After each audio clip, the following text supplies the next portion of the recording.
王耀庆今年41岁，是一位树公民，也是台南公园羊蹄甲林的栖地管理员。我是从志工开始，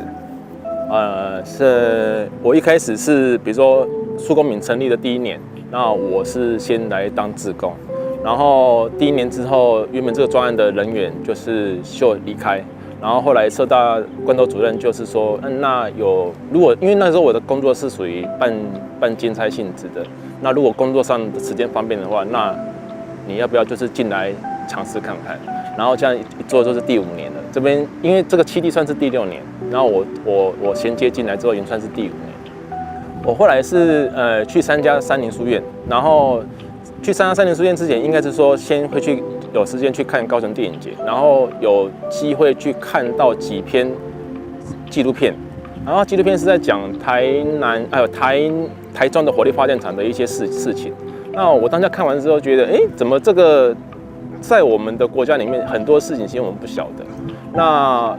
就是偶然在先去上这个地球公民他们举办的那个3年书院这个讲座，然后后来先转展的就是认识到了台南社大，然后那之前其实我对台南社大完全是零，我甚至根本不知道台南有这种社团，对，然后第1年当然会很热情，就是什么东西都想学，然后又刚好那么第1年是刚好成立树公民这个团体，那就先想说，反正这个对于树好像我们也有很多不知道的一个点，然后就先从志工开始，一直不断的去熟悉这样子。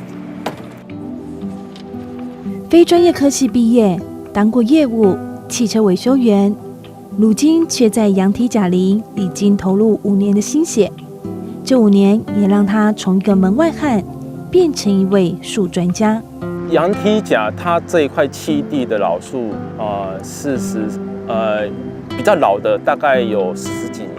但是它目前为止已经都不在这块栖地上面了，因为都已经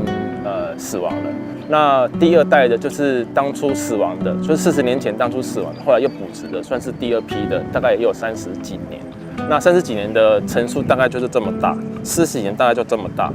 那目前为止这一区的羊蹄甲，我进来之后就是种植的，到今年算是第4年。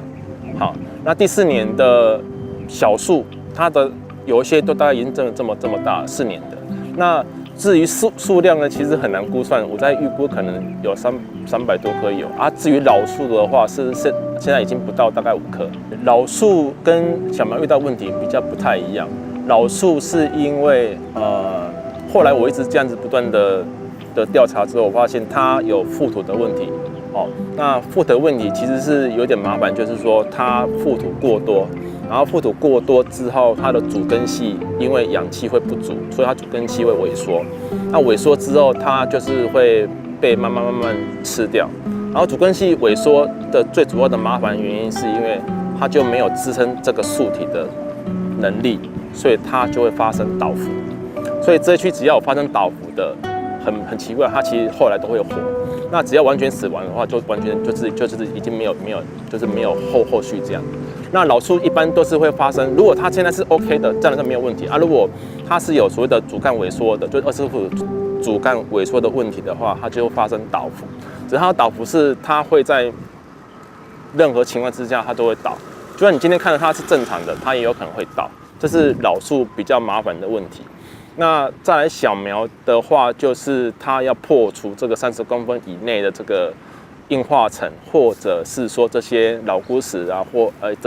这种以前传统的这种废弃物的问题。如果你没有破坏这一层，它可能就是只有在以上30公分以上的这层土在生存着。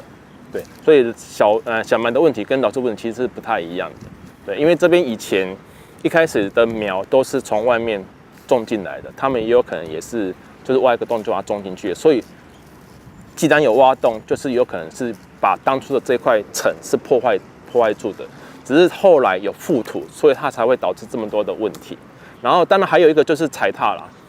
就是说对，还有一个就是后面更后面的一些踩踏的问题，踩踏，然后我觉得还有一个更严重的就是叶子跟种子都被烧光。这个是一件很让人完全无法想象的，就是你如果来跳舞，其实你可以容许叶子会存在，对。那叶子因为要干净嘛，所以你叶子会扫掉。那叶子扫掉的话，其实也会连同的生物，就是土壤里面的一些种子，草的一些种子量也会被扫掉。所以你只要看到一块树木的环境里面硬化，然后却草都没有生，那其实是一定会有很大的问题。王耀庆负责的这片台南公园的羊蹄甲林，每年3月盛开时，蔓延的粉红总是吸引着许多人前来观赏拍照。但是在承受大量游客的踩踏下，造成公园的土壤硬化，对羊蹄甲树生态产生了影响。因此，台南社大2013年起发起树公民土壤改造活动，从翻土打水洞来增加土壤透气度，落叶堆积与野草共存来吸引昆虫回来，及栖地富裕幼苗原地培植等，为羊蹄甲林制造更友善的生长环境。每一个人都需要呼吸。那在尤其是最近这几年的那个 PM2.5 的那个空污的严重性，更让我们觉得说，那是不是我们城市少了什么？我们城市是不是对于这样的一个城市的微气候，我们太不注重？那其实目前我们台南市的公园绿地，其实它的占的比例非常低。那其实这也就可以让我们反思说，是不是因为公园跟绿地的不足，让我们的城市的空污是没有办法排除的？那这也是促使我们觉得，我们要关心我们的城市贡献者，也就是树，尤其是举例我们台南公园在珍贵老树，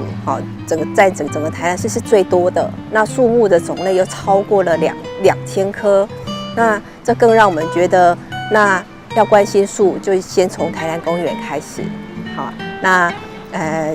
也是因为我们把树当作是城市的共同的生活者，而且它像我们那个植物老师常常都会开玩笑说，树木就是你要看它伊每天拢徛伫遐，徛伫路边替我们遮风挡雨，而且它都是被罚站的，因为它不能动，它不像我们动物一样不能动，它被罚站站在那边，我们却没有好好的照顾它，所以我们就会先用一种把树当作是我们的共同生活者的角度来关心它，是我们台南社大树公民想要一直推动的事情。对台南人来说啦，台南公园有一片粉红色的森林，也就是羊蹄甲林，这是非常多老台南人的共同记忆。很多老台南人来那个时候没有太多的那个咖啡店啊、餐厅等等可以约会，大家一定都会来公园约会。那公园约会最浪漫的地方，当然就是粉红色，每年3月开花的羊蹄甲林。那在我们开始关心到台南公园的时候，那个时候的羊蹄甲还有300-400株，但是它的土地已经是非常的状况非常的不佳，它已经被喜欢公园的人进来踩踏，甚至喜欢运动的人进来踩踏到非常不透水、不透气，所以我们就开始去倡议说，我们可以来改善它，我们要让羊蹄甲林继续美丽的方法，不是一直在照顾它的树木本身，而是要为它的基础打底。所以我们就跟公部门沟通说，我们有一套水刀，透过水刀的一个技术和工法，然后可以用比较人为的方法，然后比较快速的促进土地的透水透气。好，那所以就这样的一个沟通下，慢慢的我们市政府工务局那边就先愿意让我们进来试做，好，那就一直经营管理到现在。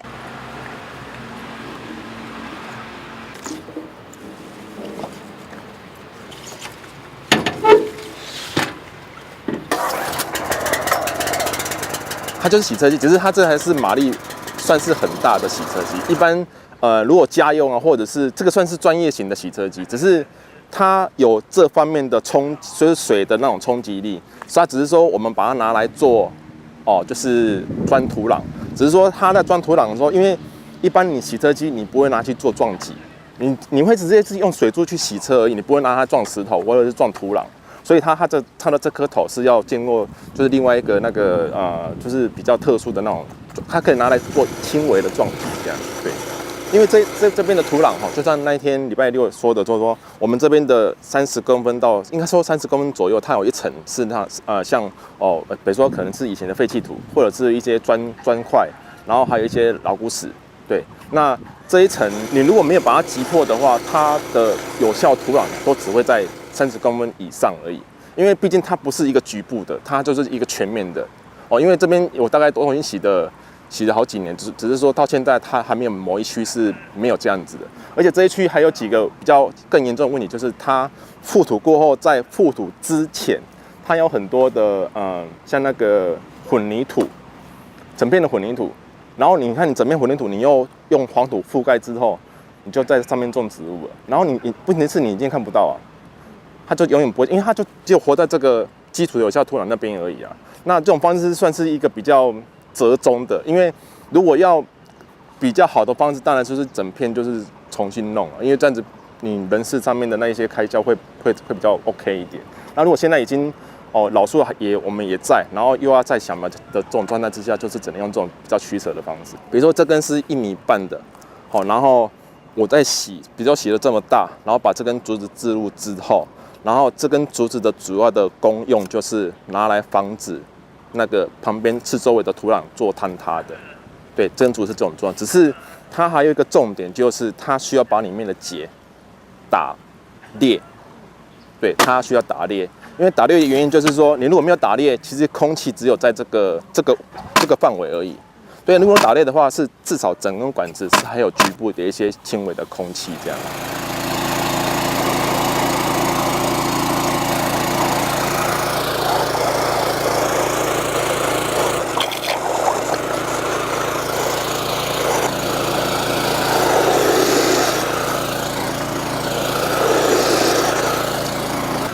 你看这个就是石头，这个就是也是以前可能是这边有整土过后之后的一个，你看，然后你看刚刚这个我用水稻机一打，你看这个石头就已经被磨掉了，所以你就要尽量把这个石层从这边再往里面打过去之后就会比较 OK 一点。这一支是我自己发明的，就是它可以把泥巴捞起来。它这个打完就要马上就要把那个泥跟水给捞起来，要不然它沉积的速度其实很快，你马上就会又沉积了。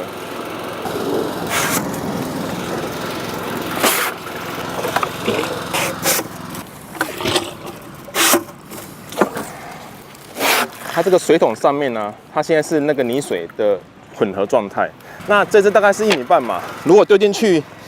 整支都没入的话，大概就 OK 了。这大概是 OK 了，因为它这个其实要高出地表，因为它这个还有另外一个影片是，他们国外有做一个土壤的一个测试，他们其实说，你如果整支垂直的一些纤维东西，它就是其实要露出地表，它有这个功能。如果整支没入的话，其实它久了还是会被淹干，它就没有这种，它的功能会减低很多。我们这根管子已经洗成一个空心的状态了，那空心状态是这样子。好，这就是说现在洗的洞是这么大，然后这个竹子只有这么小而已。就是说，其他外围竹子跟孔洞的外围这一圈，就是可以置入培养土。那置入培养土的用意是说，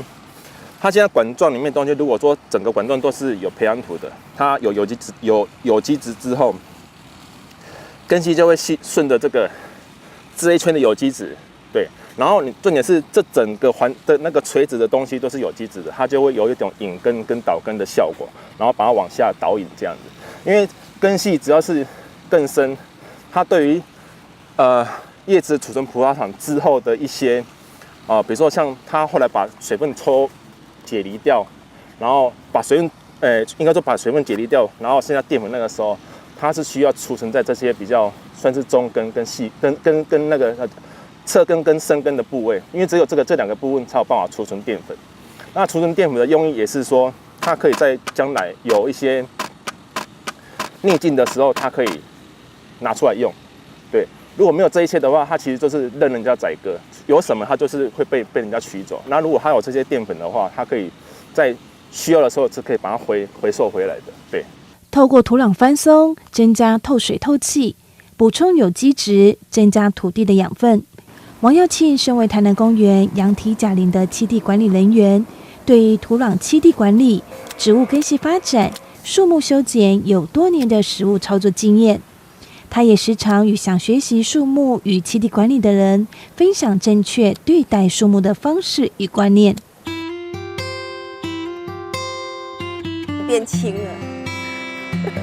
尤其是在这个在经过多年的养护，羊蹄甲林土地逐渐恢复生机。台南社大也定期办理解说及体验课，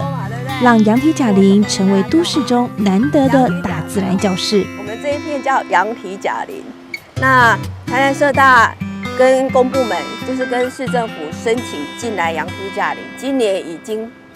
第6年了。那我们让管理员能够好好的养护这片土地。那为什么要养护？我先让大家看，我来以前好少的时阵，我来羊蹄甲林又回归青呀，有是不是？之前呢有300棵老树左右，这都算老树。可是呢，因为我刚刚提到了，就是因为土地没办法透水透气，就造成我们的老树一棵一棵的凋零。那当然树也是有年龄没有错啦，但是因为我们的环境不好，所以让我们的老树很快的就凋零了。所以我们觉得实在太可惜了。我们想要为台南人留下这一片美丽的羊蹄甲林。那我在这边今年是第6年。那今天会麻烦大家做的事情有3个，就是到时候这3个，应该是说刚好这个季节，我觉得要蛮适合做的事情。以前会变成，那边的那一个区域会变成这样子，就是像，其实你现在踩这个位置，其实它如果没有这些榕树的叶子，它其实也是一样，就是很干。那我的做法就是说，它有叶子，那一定要，但是，在这边休憩的人，他其实不需要把它扫掉。对，因为你想想看哦，你有这一块的时候，它就会呈现一个尾丝，那就把它翻开，然后铺一层，然后再盖回去，这样就好了。它现在快形成豆荚嘛，对。那其实你现在看到的，它这个大概还会在1-2个礼拜，你只要栽到可以软的地方都可以，就是够软的。因为如果你有些时候你在这个位置，它其实是会很难折。那我为什么要取豆荚？就是它是先开花之后才有豆荚嘛，就是我会不希望它的养分一直在持续的浪费掉，对，最主要是这个原因而已。那与其你都要摘豆荚了，那如果说现在花季已经到尾声了，那我的想法就是，那就是可以顺便把花给摘掉，你就不要让花继续形成豆荚。你看这个就是我之前弄的，就赔一点点而已。那你可以看到这一支，这是就是我昨天查什么宽腹马路之类，你看这些都是宽腹马路。那对真菌的意思就是说，对真假的真，它是一种菌，然后细菌，反正就是它会有很多的菌体，然后它的菌体的主要的食物来源都是靠这些有机质，微生物的那个群体这样。对，像一个微食物链这样。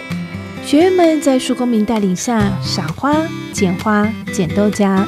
为羊蹄甲林的底栖生物做个家，学习树木生长的基本原理，也感受树木与土壤的亲密关系。台南社大进驻台南公园，其实也是经过一个跟市政府沟通申请的阶段，原因是因为公园是公共空间，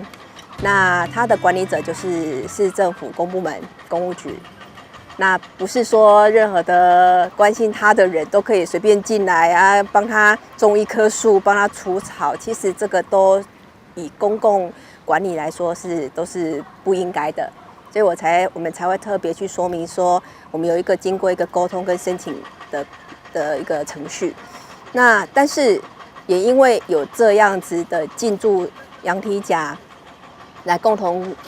管理台南公园的一个经验，我们觉得应该要把这个经验变成可以学习的教材，然后分享给民众，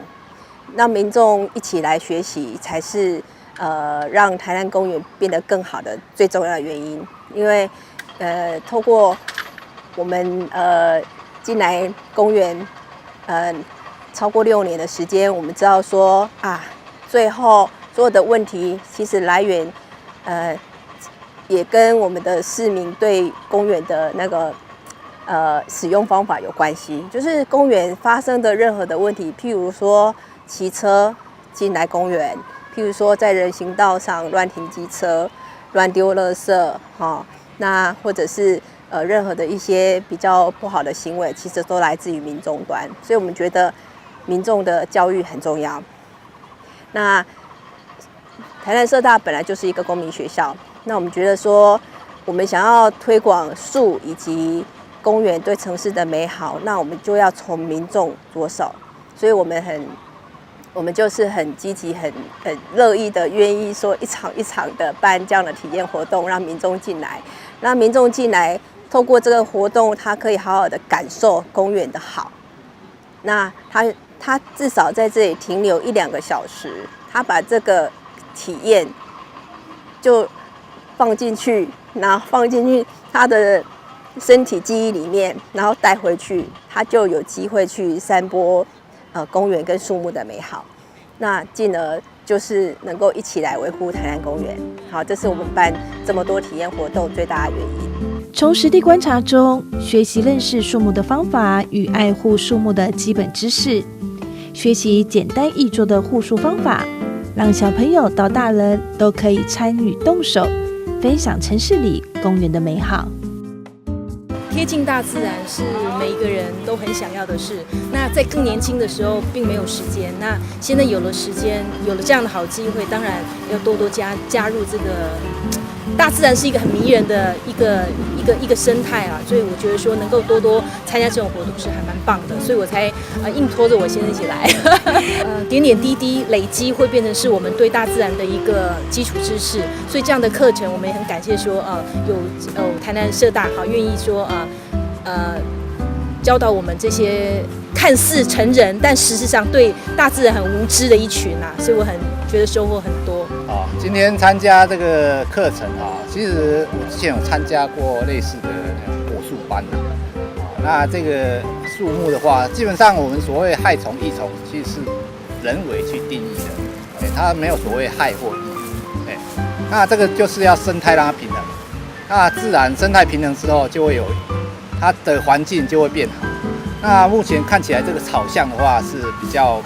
差了一点，那需要时间去慢慢培养，因为我一般都是透过人工去做一些改变，那事实上这样的话会破坏它的环境，那对树也长得不好。那目前就是期待它是越来越好。会想参加这样的课程是因为孩子，因为其实我蛮常带孩子到户外去的，小朋友就会问说妈妈这是什么树，这是什么花，然后我都是一问三不知。我想说不行啊，总不能说不知道吧，妈妈的尊严也要顾一下这样子，所以就是之后就是会看书、查书、翻书，然后参加一些活动，然后增进一些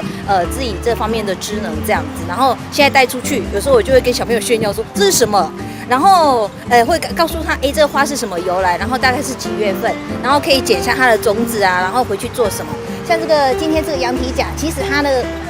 造型有一点像蝴蝶，我们就会回去，然后就是把它贴在那个图画纸上，让孩子就是知道说，这是大自然，其实它是一个大宝库，就是可以让我们从中学习这样子，向大自然学习。对，这就是我的初衷。我觉得这些知识没有办法说就是一下子就是学习起来的，就是都是要聚沙成塔的。那每一次的累积就是给我们养分，那我们也可以带给孩子说，其实我们是世界的公民，那我们就是要好好保护这些自然给我们的东西。那所以现在小孩子也知道说，垃圾就是要减少，就是要减少垃圾的，还有那个塑胶袋的减量使用。对，所以我觉得慢慢的给孩子这些，给他们这些所谓的我们的就是常识知识这样子，让他们就是可以慢慢的就是把从自身就是对这个社会还有对这个环境就是有一些保护的一些概念这样子。我觉得这些应该要从小就是做起这样子。如何来为植物提供更良好的生长空间，是所有的公民都必须面临的课题。台南社大树公民从自发性的付出里，慢慢获得更多人的友善与支持，期望能够透过体验活动，凝聚更多公民的力量，一起来守护这片百年公园。我要说的东西很简单，就是我们就是跟着树木一起做学习。那也许会有一些错误的一些回馈。那重点就是我们可以从树木的身上去知道一些它有没有什么东西是可以值得我们去借鉴的，然后不断从错误的当中去做修正，这样子可以藉由这种活动啊，就是可以让一般民众他们可能会认知到，原来我们生活环境里面有这么多的树，只是我们却忽略了它，或者是说对它来讲比较没有那么样的在意，我们就永远就是用比较属于这种我就是享有它，但是我却比较不用在意它。因为一开始是真的是打算用一个就是我们有能力去救这种树的角色，那后来觉得树木跟土壤的问题都不是在几年之内可以做到改变，它都是一种很缓慢的方式，然后可能还是要跟在地的一些存在这个土壤上面的一些人或者是一些生物去做一个很缓慢的这种连结，它才有办法达到我们所要的这种样子。好，比如说就是像我刚刚一直在示范那个割草的问题，因为像割草就是你也不可能完全去否定它，对，或者是其实我觉得工具是一回事，那你要用很多方式去跟人去做沟通又是另外一回事，只是说用人去沟通就必须要跟着人，那你跟土壤是只有你做什么它可能就会回馈什么，对，我觉得最终还是要回到人，因为毕竟这是一个公园。从第1年，然后一直累积到今年第5年，后来就觉得说这块土地啊，其实还是要有人持续做。那我觉得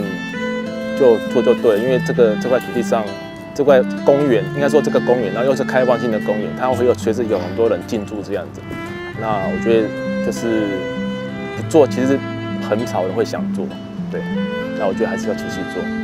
树公民不只是关心台南树的问题，更是透过自身的力量，赋予实际的行动，